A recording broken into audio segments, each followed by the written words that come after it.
Sun travels வடமாகாணத்தில் சட்டபூர்வமான அனுமதியுடன் இயங்குகின்ற visa consultants and ticket agent. உங்கள் பெறுமதியான கடவுச்சீட்டுகள், ஆவணங்கள் போன்றவற்றுக்கு பாதுகாப்பான அனுமதி பெற்ற நிறுவனம் சன் டிராவல்ஸ்.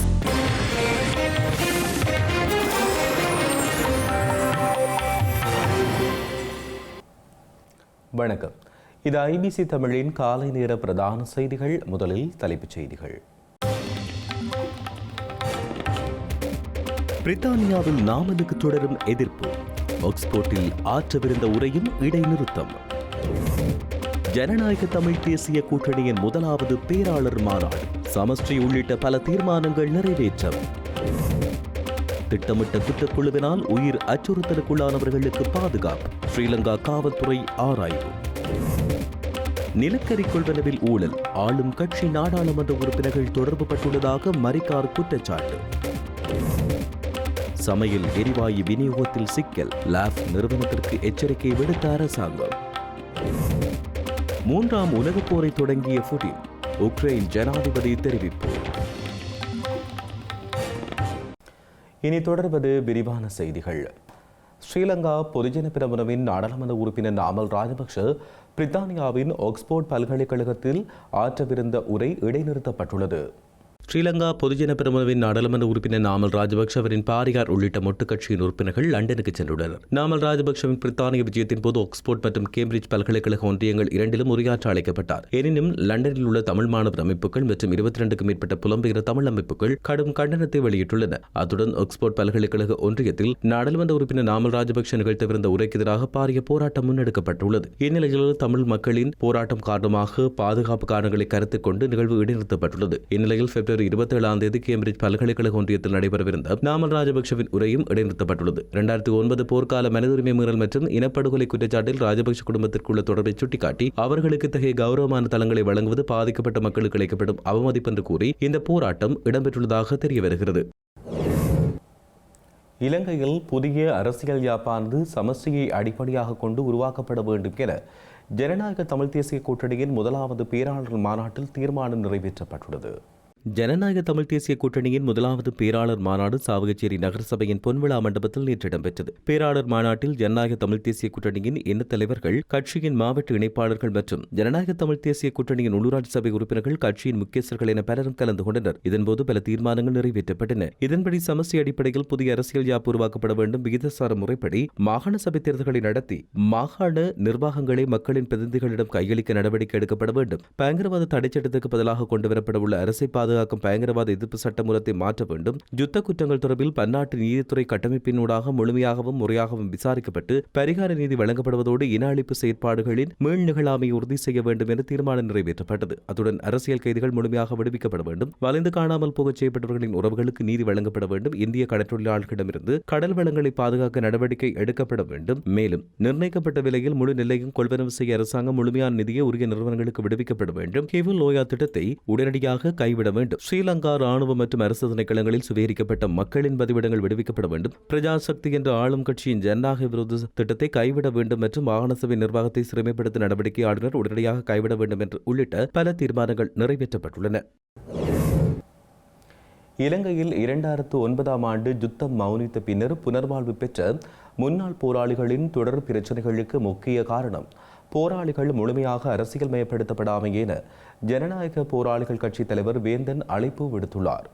அத்துடன் ஜனநாயக தமிழ் தேசிய கூட்டணியின் அங்கத்துவம் வகிக்கும் அனைத்து இயக்கங்களும் அரசியல் மயப்படுத்தப்பட்ட பின்னரே அவர்களுக்கு எதிரான அடக்குமுறைகள் மற்றும் அவர்கள் எதிர்நோக்கும் முக்கிய பிரச்சனைகள் ஓரளவுக்கு முடிவுக்கு வந்துள்ளதாகவும் அவர் குறிப்பிட்டுள்ளார். இந்த பிரச்சனைகளுக்கெல்லாம் ஒரு முற்றுப்புள்ளி வைக்க வேண்டுமாக இருந்தால் உண்மையிலேயே இந்த போராளிகள் அரசியல் மயப்படுத்தப்பட வேண்டும். போராளிகளுக்கான அரசியல் அங்கீகாரம் கிடைக்கப்பெற வேண்டும். அதன் ஊடாகத்தான் இதற்கான நிரந்தர பிரச்சனைகளை தீர்வு காணலாம் என்று நான் இந்த இடத்திலே கூறிக்கொள்ள விரும்புகின்றேன்.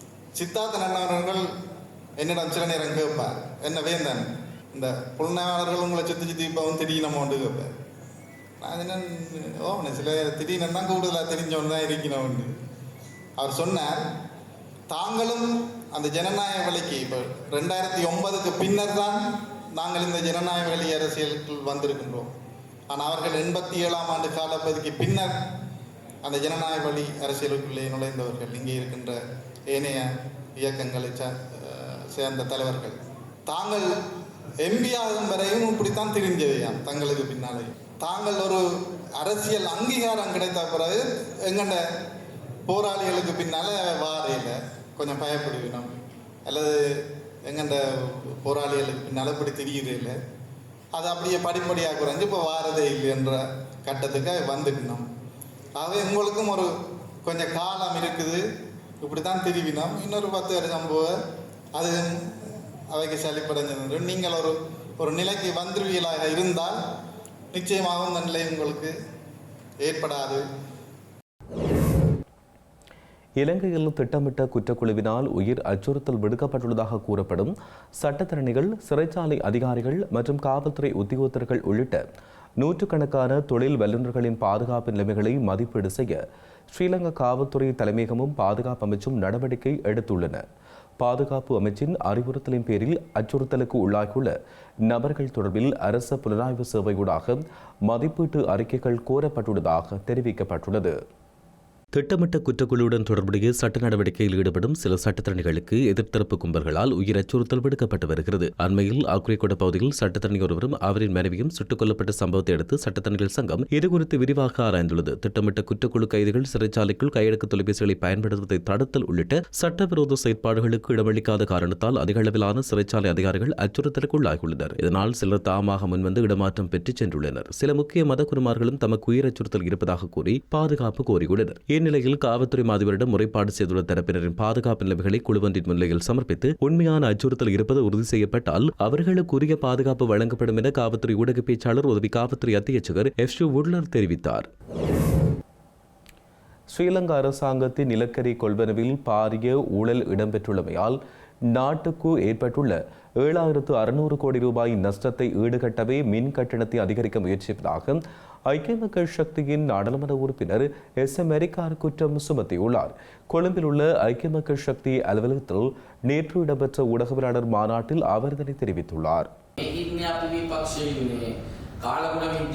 ஜனாதிபதி அனுரகுமார திசாநாயக்க தன்னுடைய அரசாங்கத்தில் எவ்வித ஊழல் மோசடியும் இடம்பெறவில்லை என்று கூறிக்கொண்டிருந்தாலும் தேசிய மக்கள் சக்தியின் பின்வரிசை நாடாளுமன்ற உறுப்பினர்கள் நிலக்கரி மோசடிக்கு துணை போவதை நிறுத்தவில்லை. விலைமுறை கோரல் முதல் கொண்டு ஆரம்பத்திலிருந்து இதில் மோசடிகள் இடம்பெற்று வருகின்றன. விலைமுறை கோரலுக்கான நிபந்தனைகள் தளர்த்தப்பட்டுள்ளன. கப்பல்களும் தாமதமாகவே வருகின்றன. கப்பல்கள் தாமதமாக வருவதற்கான எவ்வித நடவடிக்கைகளும் உரிய தரப்பினரால் எடுக்கப்படவில்லை. இதுவரை வருகை தந்துள்ள 8 கப்பல்களிலும் உள்ள நிலக்கரிகளும் தரத்தில் குறைவானவை என இலங்கை மின்சார சபையின் அறிக்கையில் குறிப்பிடப்பட்டுள்ளது. இதனால் 7,600 கோடி ரூபாய் எமது நாட்டுக்கு நஷ்டம் ஏற்பட்டுள்ளது. இந்த நஷ்டத்தை ஈடு செய்வதற்காகவே இலங்கை மின்சார சபை 13% மின் கட்டணத்தை அதிகரிப்பதற்கான யோசனையை முன்மொழிந்துள்ளது. இவ்வாறான செயற்பாடுகளால் டீசல் மாபியாக்கள் மீண்டும் தலைதூக்கும். மின்சக்தி அமைச்சர் இந்த விடயத்தில் நாடாளுமன்றத்தை ஏமாற்ற முயற்சிக்கிறார். இந்த நிலக்கரி மோசடிக்கு அமைச்சர் நேரடியாக பொறுப்பு கூற வேண்டும். அவருக்கு இந்த அமைச்சர் பதவியை வழங்கிய ஜனாதிபதியும் இதற்கு பொறுப்பு கூற வேண்டும். கடந்த 3 மாதங்களுக்கு முன்னர் மின்சார பிரச்சினை தொடர்பில் நாம் கூறினோம். அது தற்போது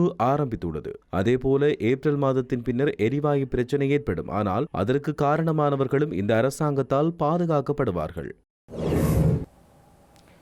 இலங்கையில் நுகர்வோரை ஏமாற்றி சமையல் எரிவாயு விநியோகத்தை முன்னெடுக்க தவறினால் லாஃப் எரிவாயு நிறுவனத்துக்கு எதிராக சட்ட நடவடிக்கை எடுக்கப்படும் என ஸ்ரீலங்கா வர்த்தக வாணிப மற்றும் உணவு பாதுகாப்பு அமைச்சர் வசந்த சமரசிங்க தெரிவித்துள்ளார். எரிவாயு தட்டுப்பாடு குறித்து ஊடகங்களுக்கு கருத்து தெரிவித்த பொழுதே அமைச்சர் இதனை தெரிவித்துள்ளார். இலங்கைக்கு எதிர்வரும் 25ஆம் தேதி 3,900 மெட்ரிக் டன் சமையல் எரிவாயுவை ஏற்றிய கப்பல் ஒன்றும், எதிர்வரும் 28ஆம் தேதி 3,700 மெட்ரிக் டன் எரிவாயுவை கொண்ட மற்றொரு கப்பல் ஒன்றும் நாட்டுக்கு வரவுள்ளதாக அமைச்சர் வசந்த சமரசிங்க தெரிவித்தார். இதற்கமைய இன்று முதல் 3 லட்சம் எரிவாயு உருளைகளை விநியோகிக்கும் பணிகள் ஆரம்பிக்கப்பட உள்ளது. அத்துடன் அமைச்சின் அதிகாரிகள் மற்றும் லாஃப் எரிவாயு நிறுவன பிரதிநிதிகளுக்கு இடையில் விசேட கலந்துரையாடல் ஒன்று நடைபெறவுள்ளது. நுகர்வோரை ஏமாற்றி எரிவாயு விநியோகத்தை முன்னெடுக்க தவறினால் அந்த நிறுவனத்துக்கு எதிராக சட்ட நடவடிக்கை எடுக்கப்படும் என்றும் எச்சரிக்கை விடுக்கப்பட்டுள்ளது. லாஃப் சமையல் எரிவாயு விநியோகம் தொடர்ந்து மந்தகதியில் காணப்படும். அந்த நுகர்வோர் லிட்ரோ எரிவாயுக்கு மாறுவதற்கு வாய்ப்பளிக்கப்படும் என்றும் அவர்களுக்கு தேவையான எரிவாயு தேவையை பூர்த்தி செய்ய லிட்ரோ நிறுவனம் தயாராக உள்ளதாக அவர் சுட்டிக்காட்டினார். மேலும் மார்ச் 12ஆம் தேதிக்குள் லாஃப் நிறுவனம் தன்னுடைய நுகர்வோருக்கு போதுமான அளவு எரிவாயுவை வழங்க வேண்டும் என்றும் வலியுறுத்தினார். குறிப்பாக மார்ச் மாதத்தில் தற்போதைய மாதத்தை விட 1/3 பங்கு எரிவாயு விநியோகத்தை அதிகரிக்க நடவடிக்கை எடுக்கப்பட்டதாக அமைச்சர் மேலும் தெரிவித்துள்ளார். யாழ்ப்பாணம் மயிலிட்டி காணிக்கை மாதா ஆலயத்தில் வழிபாடுகளை மேற்கொள்வதற்கு ஸ்ரீலங்கா இராணுவத்தால் பல்வேறு தடைகள் ஏற்படுத்தப்பட்டுள்ளதாக தகவல் வெளியாகியுள்ளது. மயிலிட்டி காணிக்கை மாதா ஆலயம் ராணுவ கட்டுப்பாட்டு பகுதியில் அமைந்திருக்கிறது. அந்த ஆலயத்தில் வருடாந்த திருவிழா திருப்பலி கடந்த 2ஆம் தேதி நடத்த திட்டமிட்ட நிலையில் அதற்கு அரசாங்கத்திடமும் ராணுவத்திடமும் அனுமதி கோரி மயிலிட்டி மீள்குடியேற்ற சங்கம் சார்பில் விண்ணப்பிக்கப்பட்டது. நாடாளுமன்ற உறுப்பினர் இளங்குமரன் உள்ளிட்ட சில நாடாளுமன்ற உறுப்பினர்கள் சம்பந்தப்பட்ட பகுதியை பார்வையிட்டதோடு அங்கு வழிபாடுகளை நடத்த அனுமதிக்குமாறு ராணுவத்திடம் கோரிக்கை விடுத்தனர். எனினும் வழிபாடுகளை மேற்கொள்ள ராணுவத்தால் தடை விதிக்கப்பட்டது. இந்த வருட திருவிழா திருப்பலி இடம்பெறுவது கேள்விக்குறியாகியுள்ளது. இது தொடர்பில் ஜனாதிபதிக்கும் ஆளுநருக்கும் அமைச்சர் சந்திரசேகருக்கும் மாவட்ட செயலருக்கும் கடிதம் அனுப்பப்பட்ட போதிலும் ராணுவத்தின் நடவடிக்கையில் இதுவரை எந்த முன்னேற்றமும் ஏற்படவில்லை. மயிலிட்டி காணிக்கை மாதா ஆலயத்தில் திருவிழா வழிபாடுகளை மேற்கொள்ள யாழ் மறைமாவட்டமும் கடுமையான முயற்சிகளை மேற்கொண்ட போதிலும் ஆலயத்துக்குள் வழிபாடுகளை மேற்கொள்ள அனுமதிக்க முடியாது என்றும் ஆலய வளாகத்துக்கு வெளியில் வழிபாடுகளை மேற்கொள்ள அனுமதிப்பதாகவும் ராணுவம் தெரிவித்தது. இவ்வாறான முறையில் வழிபாட்டை மேற்கொள்வதற்கு யாழ்ப்பாண ஆயரில மறுப்பு தெரிவித்ததை தொடர்ந்து மயிலிட்டி காணிக்கை மாதா ஆலயத்தின் இந்த வருடாந்த திருவிழா தடைபட்டுள்ளது. இதையடுத்து ராணுவ கட்டுப்பாட்டில் உள்ள ஆலயத்தில் வழிபாடுகளை மேற்கொள்வதற்கு உரிய நடவடிக்கைகளை மேற்கொள்ள வேண்டும் என தேசிய மக்கள் சக்தி அரசாங்கத்திடம் அந்த பகுதி மக்கள் கோரிக்கை விடுத்து வருவதாக தெரிவிக்கப்பட்டுள்ளது. பருத்தித்துறை நீதிமன்றத்தில் சார்ந்த பொருட்களாக வைக்கப்பட்டு 1000 கிலோகிராம் கஞ்சா தீ வைத்து அளிக்கப்பட்டுள்ளது. யாழ்ப்பாணம் பருத்தித்துறை வல்வெட்டித்துறை மற்றும் நெல்லியடி காவல்துறையால் கைப்பற்றப்பட்டு சான்று பொருட்களாக பருத்தித்துறை நீதவான் நீதிமன்றத்தில் வைக்கப்பட்டிருந்த 1000 கிலோகிராம் கஞ்சா தீ வைத்து அளிக்கப்பட்டுள்ளது. பருத்தித்துறை நீதவான் நீதிமன்ற நீதவான் முன்னிலையில் குடத்தனை வலிக்கண்டி பகுதிகள் நேற்று குறித்த கஞ்சா பொதிகள் தீயிட்டு அளிக்கப்பட்டதாக தெரிய வருகிறது. தமிழகம் ஓரூரில் உதவி தொழில் ஆய்வாளரை மகிழுந்தால் மோதி கொலை செய்த திமுக நிர்வாகியின் மகனை காவல்துறையினர் கைது செய்துள்ளனர். வீதியில் நிறுத்தி வைக்கப்பட்ட வாகனம் தொடர்பில் திமுக நிர்வாகியின் மகனுக்கும் உதவி தொழில் ஆய்வாளரின் குடும்பத்திற்கும் இடையில் தகராறு ஒன்று ஏற்பட்டுள்ளது. இதையடுத்து திமுக நிர்வாகியின் மகன் மகிழுந்தால் உதவி தொழில் ஆய்வாளர் அவரின் மகன் மற்றும் மருமகள் மீது மகிழுந்தால் மோதி தாக்கியுள்ளார். இதில் மகிழுந்துக்கு அடியில் சிக்கிய தொழில் ஆய்வாளர் சிவமூர்த்தி காயமடைந்த நிலையில் உயிரிழந்தார். இதையடுத்து திமுக நிர்வாகியின் மகன் நேற்று இரவு கைது செய்யப்பட்டுள்ளார். இந்த சம்பவம் கடும் அதிர்ச்சியை ஏற்படுத்தியுள்ளது. ரஷ்ய ஜனாதிபதி விளாடிமிர் புடின் 3ஆம் உலகப் போரை ஆரம்பித்துள்ளதாக உக்ரைனிய ஜனாதிபதி ஜெலன்ஸ்கி தெரிவித்துள்ளார். ரஷ்ய ஜனாதிபதி விளாடிமிர் புடினை தடுக்க ராணுவம் மற்றும் பொருளாதார அழுத்தத்தை அதிகரிக்க வேண்டும் என உக்ரைன் ஜனாதிபதி வலியுறுத்தினார். அத்துடன் உக்ரைனை விட்டுக் கொடுத்து போர் நிறுத்த ஒப்பந்தத்தில் கையெழுத்திடுவது என்ற பேச்சுக்கு இடமில்லை என்றும் அழுத்தமாக தெரிவித்தார். மேலும் உக்ரைனை கைப்பற்றினாலும் புடின் போரை கைவிட மாட்டார் என்றும் தெரிவித்தார். செய்திகளின் நிறைவாக மீண்டும் தலைப்புச் செய்திகள். பிரித்தானியாவில் நாமலுக்கு தொடரும் எதிர்ப்பு. ஆக்ஸ்போர்ட்டில் ஆற்றவிருந்த உரையும் இடைநிறுத்தம். ஜனநாயக தமிழ் தேசிய கூட்டணியின் முதலாவது பேராளர் மாநாடு. சமஷ்டி உள்ளிட்ட பல தீர்மானங்கள் நிறைவேற்றம். திட்டமிட்ட குற்றக்குழுவினால் உயிர் அச்சுறுத்தலுக்குள்ளானவர்களுக்கு பாதுகாப்பு. ஸ்ரீலங்கா காவல்துறை ஆராய்வு. நிலக்கரி கொள்வனவில் ஊழல். ஆளும் கட்சி நாடாளுமன்ற உறுப்பினர்கள் தொடர்பு பட்டுள்ளதாக மரிக்கார் குற்றச்சாட்டு. சமையல் எரிவாயு விநியோகத்தில் சிக்கல். லாப் நிறுவனத்திற்கு எச்சரிக்கை விடுத்த அரசாங்கம். 3ஆம் உலகப் போரை தொடங்கிய புடின். உக்ரைன் ஜனாதிபதி தெரிவிப்பு. இத்துடன் ஐபிசி தமிழின் காலை நேர பிரதான செய்திகள் நிறைவடைகிறது. உடனுக்குடன் செய்திகளை அறிந்து கொள்ள ibctamil.com என்ற எமது இணையதளத்தினை பார்வையிடுங்கள். வணக்கம்.